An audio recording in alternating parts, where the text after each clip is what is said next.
Ciao a tutti, benvenuti all'evento Shupedia del Workshop.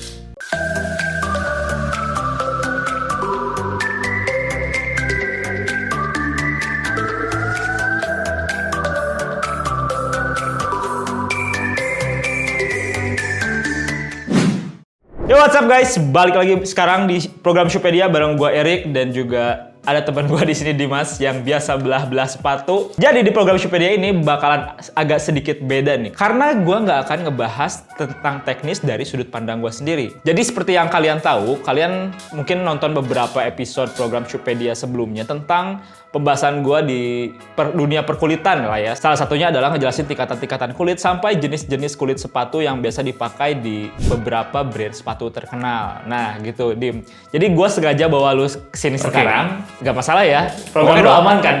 Aman. Oke. Jadi gue pengen tahu nih, ada beberapa sudut pandang tentang perbedaan orang memahami sepatu kulit yang mahal dan yang murah tuh yang kayak gimana. Oke. Jadi gue sempat nemu beberapa komentar di video gue yang sebelumnya, kalau mereka tuh nganggap mungkin perbedaan sepatu kulit mahal dan murah itu cuma di material aja. Nah, sebagai orang yang mungkin menggeluti sepatu kulit dalam beberapa tahun ini, pandangan lu gimana tentang komentar yang seperti itu? Nggak salah sih, soalnya gimana ya, dulu juga gue mikir kayak gitu. Dan faktanya, ada 3 faktor yang bikin sepatu itu jadi mahal. Salah satunya memang material, tapi ada 2 lagi nih yang kalau menurut gue sih lebih penting daripada sekedar material aja. Lu mungkin pernah nggak sih zaman dulu nonton film kayak James Bond? Oh, pernah. Nah, kalau ngelihat James Bond itu tuh nggak tahu gimana caranya pakai baju, pakai sepatu, semuanya cakep. Sekarang fast forward di zaman kita dewasa, udah pengen berpakaian formal gitu ya, inspirasinya James Bond, kita pingin bisa kayak dia, tapi nggak pernah bisa. Itu gimana? Faktor apa sih sebenarnya? Ada yang bilang, faktor mukanya bukan faktor muka bule gitu dan lain sebagainya. Tapi enggak. Nah, ada satu hal yang menarik di film-film itu kalau kalian pernah perhatiin. Sepatunya itu selalu kelihatan spesial, kelihatan beda. Dan gua kalau belanja di tempat-tempat legend, sorry itu saya ya, kita nyebut ya, tempat kayak Cibaduyut, mau di mall-mall gede di Indonesia, itu jarang banget nemu barang yang speknya sama dengan yang ada di film-film James Bond, Kingsman, dan yang lain-lain. Oke, sorry Dim, gua potong sedikit. Tadi kan lu bilang tentang masalah Cibaduyut dan lain-lain yang dimana kita selalu tahu kalau Cibaduyut itu kualitas sepatunya selalu berkualitas lah, itu bagus banget. Bahkan ada yang bilang kayak sepatu Cibaduyut itu bisa bersaing sama pasar internasional juga. Sedangkan lu tadi juga bilang tentang perbedaan sepatu Cibaduyut dan mungkin kualitas kalau mau ngejar Kingsman itu masih jauh. Emang jauh banget sejauh itu dari material. Ibaratnya gini, kalau Kingsman itu udah nyampe finish, sepatu Cibaduyut itu baru sekitar 20-30% perjalanan menjelang finish. Akhirnya balik lagi ke pertanyaan, seperti apa sih sepatu yang bagus itu? Nanti kita akan bahas 3 hal. Poin yang pertama menurut gue paling penting itu adalah shape-nya. Shape-nya, sepatu-sepatu Inggris ini tuh bener-bener cakep banget, beautiful banget, bener-bener beda. Auranya tuh kerasa, aura elegannya tuh sangat-sangat kuat banget kerasanya. Nah, ini yang jadi faktor penentu utama menurut gue ya, nomor 1 dibanding yang lain-lainnya. Yang kedua, material jelas. Karena material itu ada gold standarnya. Untuk jadi sepatu yang dianggap bagus, itu ada gold standarnya, yaitu materialnya minimal harus apa, dan yang ketiga itu konstruksinya. Oke deh, kita langsung bahas aja kali ya dari segi mumpung shape-nya. ada nih mungkin dari sepatu-sepatu yang murah sampai yang paling mahal mungkin. Betul. Teman-teman udah lihat shape-nya Crockett & Jones gitu ya, dan brand-brand Inggris yang lain. Sebelum itu gue pingin liatin dulu sama ini ya. Ini Prabu, merek favorit anak muda Indonesia masa kini nih. Nah, nanti teman-teman bisa perbandingin. Kita minta bantuan sama editor ya buat ngeliatin shape-nya Prabu side by side sama Crockett & Jones misalnya, seperti apa sih perbandingannya. By the way, informasi aja, Prabu ini harganya sekitar 500 ribuan dan Crockett & Jones itu sekitar mungkin 1.500 pound sterling ke atas. Artinya mungkin udah menyentuh angka 20 something lah. Bedanya kelihatan nggak? Mungkin belum banyak yang ngeh ya. Nah, sekarang kita maju lagi sama merek yang di zaman gue mulai kerja, bos-bos itu mulai berpikir merek ini tuh adalah gold standarnya orang yang udah mulai manajer ke atas. Belinya merek ini, Buceri. Nah, ini kayak gini nih bentuknya. Ya, jujur aja kalau menurut gue masih jauh banget. Gue pengen sambil nantang para viewers juga ya buat ngebedain apa aja sih yang membuat sepatu ini tuh enggak deh gitu kalau dibandingin keindahannya sama sepatu level itu. gitu. Dan apa yang membuat beberapa sepatu yang ada di sampel kita hari ini justru bisa mengikuti, mengejar, atau bahkan selevel dengan brand-brand yang kita sebut tadi di brand Inggris itu. Sekarang kita masuk lagi nih ke yang menurut gue makin cakep, makin mendekati, itu punyanya Koku. Koku sendiri tuh ada dua macam ya. Di sini ini sama-sama punyanya Koku tapi beda level. Yang pertama itu tuh level entry-nya dia dengan konstruksi Black Stitch ini sekitar 800 apa berapa gitu ya. Black Stitch 800.000. Iya, tapi ya make sense memang. Yang satu lagi itu udah lebih tinggi lagi. Gue belum dapat spek komplitnya, tapi ini kalau gue lihat memang kelihatan sih di atasnya yang sebelah ini, dan ini di harga 1,3-an. Menurut gue sih lebih di shape-nya yang kelihatan banget, kerasa banget kalau ini tuh kelasnya tuh MTO sebenarnya. Kita order sesuai dengan ukuran kita, dengan las yang mereka punya gitu ya. Ini tuh jadi apa ya namanya itu? Jadi sesuatu yang lebih banyak ditawarkan sama merek-merek lokal Indonesia yang jualannya bagus. Yang kedua terakhir itu ini dari merek Itali, namanya Magnani. Ini shape-nya kurang lebih kayak begini. Jadi teman-teman bisa lihat juga bentuknya itu seperti apa, bedanya kayak gimana dengan brand-brand lokal yang tadi udah kita lihat gitu ya. Plus minusnya jelas ada, tapi tolong dinikmatin aja dulu, dilihat dulu. Nah, sampai kita coba lihat salah satu brand yang menurut gue bisa dibilang masterpiece-nya lah untuk brand lokal, yaitu Fortuna. Fortuna Shoes, atau kalau merek ekspornya itu Jalan Sriwijaya. Ini nih yang menurut gue sudah mengejar gold standard yang ditetapkan oleh merek-merek sepatu klasik gaya-gaya Inggris atau gaya-gaya klasik lain lah gitu ya. Nah, ini bentuknya kayak gini. Menurut lo, apa yang bikin 6 sepatu ini berbeda, dan apa yang bikin sepatu di spektrum sebelah kanan ini lebih indah daripada yang di spektrum sebelah kiri kita ini nih? Jujur aja, kalau gue sendiri bukan orang yang cukup bermain di sepatu kulit ya, Din. Kalau dari gue sih ngelihatnya karena dari konstruksi dan mungkin kualitas kulit yang dipakai aja. Oke. Nah, kalau gue tantang tanpa melihat itu semua deh, kenapa yang sebelah sini lebih kelihatan lebih elegan, lebih mahal, dan lebih baik daripada yang di spektrum sebelah kirinya? Kalau misalnya secara visual ya, gue lihat shape-nya justru yang sebelah sini itu lebih smooth. Gak ada shape-shape yang lekukan yang patah gitu. Oke. Dibandingin sama sepatu-sepatu yang sebelah sini gitu. Gue harus setuju sama Erik karena itu secara garis besar dan gamblangnya ya. Nah, gue mau bandingin siluetnya Prabu dengan Fortuna yang ada di spektrum sebelah paling kanan. Dimana Prabu ini tuh menurut gue pribadi sebenarnya bentuknya udah cakep. Artinya gimana? Ini shape yang diambil itu adalah almond 2, sama dengan Fortuna juga shape-nya sama-sama almond 2. Teman-teman bisa lihat ya di sini membentuk oval gitu. Ini juga sama membentuk oval. Nah, yang ini tuh ada minusnya menurut gue dibanding sama yang ini. Kita coba lihat zoom lebih dekat beberapa detail-detailnya di sini. Kalau teman-teman lihat dari samping, ada beda apa nih dari garis-garisnya, tarikan-tarikan garisnya gitu ya, antara Fortuna dengan si Prabu ini. Untuk Prabu, teman-teman bisa lihat ya, bentuk sepatunya itu turun ke sini terus kemudian melandai dan membulat gitu aja. Ini bagus, nggak buruk, tapi coba bandingin dengan siluetnya punya Fortuna.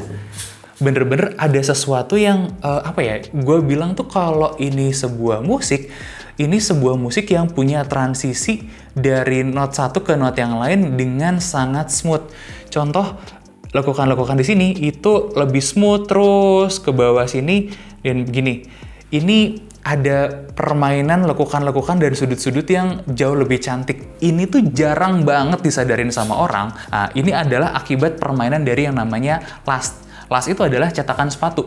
Permainan cetakan sepatu inilah yang akhirnya membentuk bentuk-bentuk sepatunya. Dan jujur aja, ilmu sepatu itu yang paling tinggi salah satunya bukan dari konstruksinya, tapi dari bikin lasnya. Untuk membuat las ini adalah harga yang menurut gue ya paling mahal untuk bisa bikin sepatunya jadi bagus. Karena orang bisa belajar ngejahit, bikin konstruksi Goodyear Welt, orang bisa belajar atau bisa cari bahan terbaik sampai ke ujung dunia, tapi orang yang ngerti cara bikin las itu tuh susah banget. Di Indonesia yang bisa bikin las cakep, itu bisa dihitung jari. Ini gue kasih perbandingan si Fortuna itu sama yang harganya sebanding, meskipun menurut gue kualitasnya itu masih menang Fortuna. Nah, di tangan kiri gue ini ada sepatu Magnani dari Itali, dan sisi kanan gue ini Fortuna ya. Teman-teman mungkin bisa lihat gimana shape-nya, gimana mereka mainin lekukan-lekukan itu dengan cantik, dengan indah.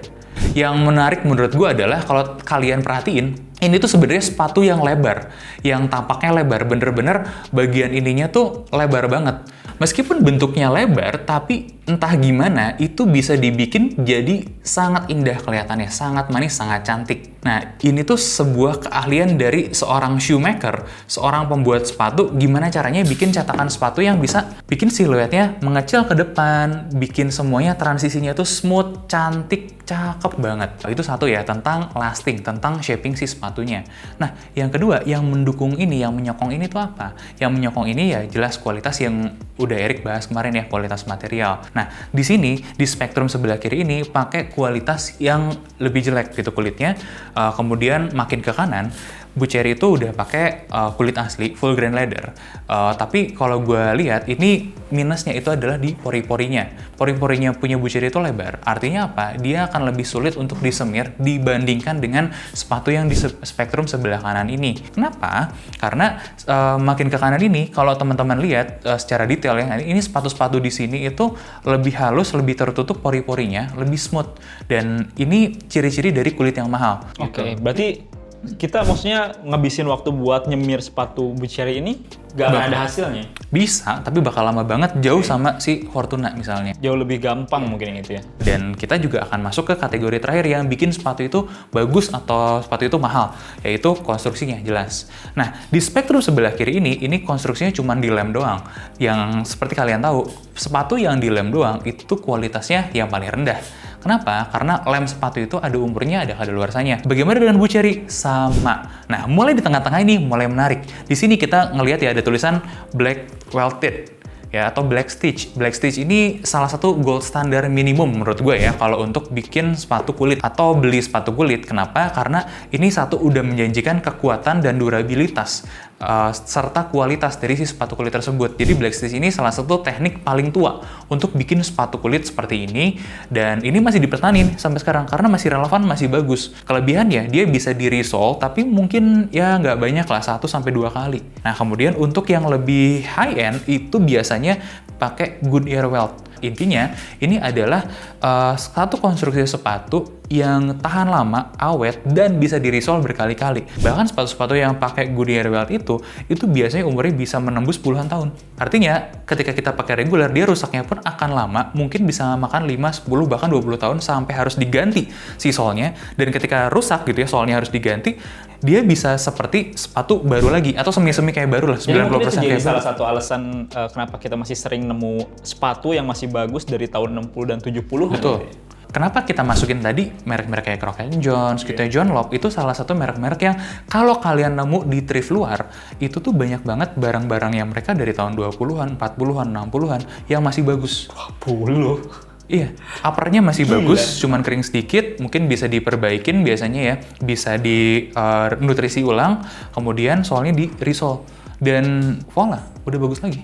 Oke, emang harga gak bisa bohong berarti emang bener ya. Oke, sorry Dim, sebenarnya karena durasi juga nih. Betul. Jadi gue pengen mungkin sedikit nyimpulin apa yang udah Dimas tadi sampaikan. Jadi sebenarnya ada beberapa faktor yang menentukan sepatu itu mahal atau murah.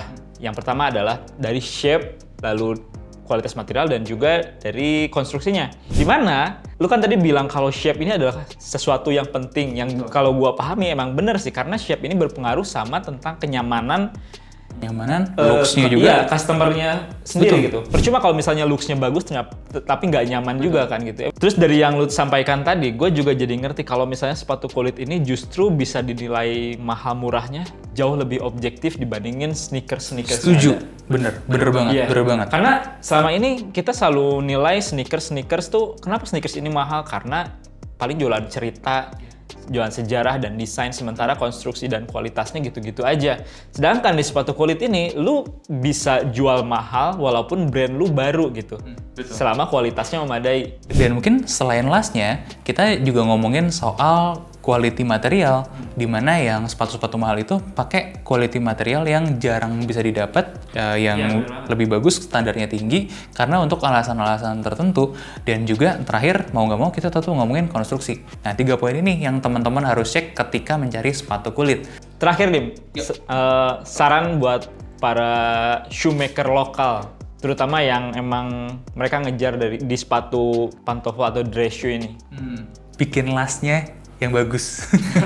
Karena bikin las itu susah, jujur. Emang nggak banyak orang yang akhirnya bisa bikin las yang sebagus itu, tapi dengan R&D gue yakin kok sebenarnya semuanya bisa mencapai. Buktinya apa? Buktinya Fortuna udah melakukan, dia kelasnya udah kelas internasional. Oke, segitu aja mungkin teman-teman semua juga di sana. Jadi buat teman-teman yang punya pertanyaan yang belum terjawab di video tadi, bisa langsung tulis di kolom komentar. Jangan lupa subscribe channel kita dan nyalakan lonceng notifikasinya supaya kalian gak ketinggalan video-video baru dari kita. Dan jangan lupa buat nonton bedah sepatu, karena beberapa sepatu di sini bakal kita bedah juga. Like dan share video ini jika bermanfaat. Gue Erik pamit undur diri. Dan gue Dimas pamit undur diri. Sampai Sampai ketemu di video di video selanjutnya.